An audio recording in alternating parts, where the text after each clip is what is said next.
Bismillahirrahmanirrahim. Assalamualaikum warahmatullahi wabarakatuh. Saya Nabila Darayani dari kelas 11 1 ATPH akan menjelaskan tentang tanaman pangan yaitu kacang kedelai. Yang pertama ada syarat tumbuh kacang kedelai.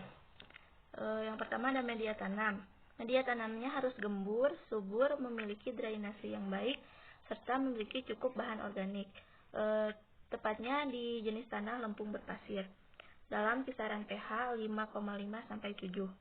Selanjutnya ada ketinggian mulai dari 0 sampai 700 mdpl. Untuk intensitas cahayanya 10 sampai 12 jam per hari. Untuk curah hujan 100 sampai 400 mm per bulan. Dan terakhir untuk suhunya mulai dari suhu 21 sampai 34 derajat Celcius. Yang selanjutnya ada morfologi. Yang pertama ada morfologi akar. Struktur akar kacang kedelai terdiri dari akar lembaga, akar tunggang, dan akar cabang yang berupa akar rambut. Perakaran kedelai mampu menembus tanah sampai dengan 1,5 meter. Yang selanjutnya ada batang. Batang kacang kedelai tidak berkayu, batang jenis perdu atau semak. Panjangnya antara 30 sampai 100 cm dan dapat membentuk cabang.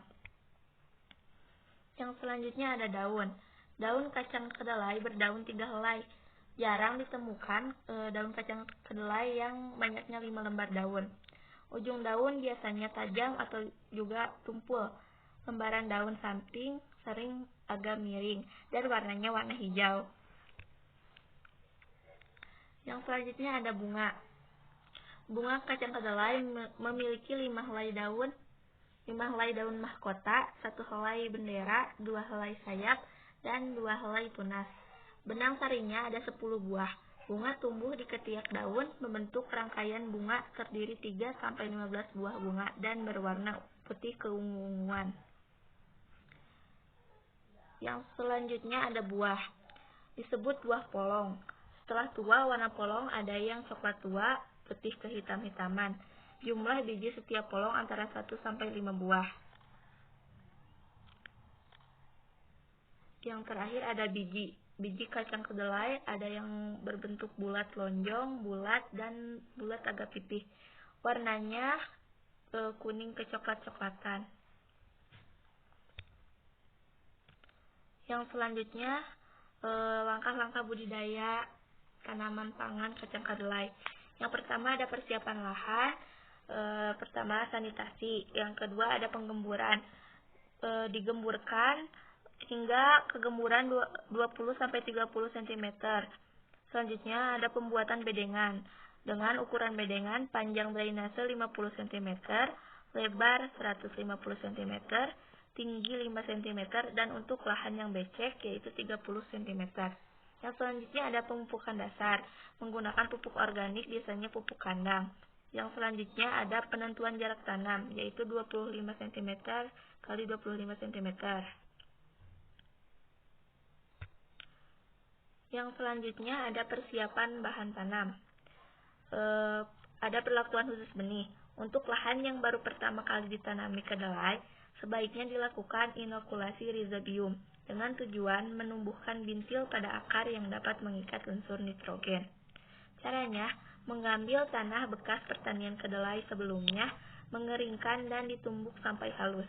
Benih kedelai dibasahi, campurkan tanah halus tersebut dengan benih yang sudah dibasahi dengan takaran 1 kg tanah untuk 10 kg benih.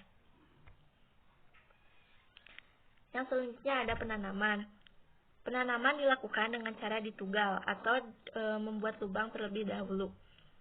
Lalu meletakkan 2-3 biji pada lubang tegalan dan tutup dengan tanah atau abu sekam. Yang selanjutnya tutup dengan mulsa jerami atau dibiarkan terbuka. Jadi bisa menggunakan mulsa ataupun tidak. Yang selanjutnya ada pemeliharaan. Yang pertama ada penyulaman. Menggunakan biji sejenis yaitu biji kedelai dilakukan mulai dari 4 sampai 7 hari setelah tanam. Yang selanjutnya ada pemupukan. Pemupukan pertama yaitu pada umur 25 hari setelah tanam dengan cara diinstal di samping tanaman. Maksudnya dengan disimpan kurang lebih 3 gram untuk satu tanaman di samping dekat tanaman. Untuk umur 40 sampai 45 hari setelah tanam, dengan dosis sepertiganya dengan cara diinjil juga. Yang selanjutnya ada penyiangan, dilakukan pada 2 sampai 4 minggu setelah tanam. Selanjutnya ada pengendalian hama dan penyakit. Untuk hama, pengendalian hama tanaman yang masih muda menggunakan insektisida larvin dengan dosis 20 gram per kilogram benih. Yang kedua, pengendalian hama daun penyemprotan dengan Atabron 50 EC dengan dosis 2 cc per liter air. Yang selanjutnya ada pengendalian hama polong penyemprotan Trebol 50 EC dengan dosis 2 cc per liter air.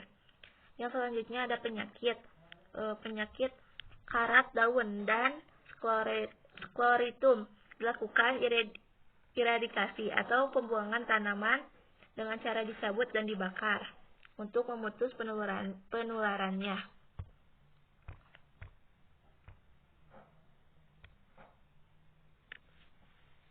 Yang selanjutnya ada panen dan pasca panen. Kalau panen dengan cara membabat pangkal batang di atas permukaan tanah dengan sabit atau alat khusus lainnya. Kemudian pasca panennya dijemur sampai kering. Setelah kering dipukul-pukul hingga bijinya keluar. Lalu biji tersebut dibersihkan, dicuci, lalu dikeringkan kembali hingga kadar airnya mencapai sekitar 10-12%.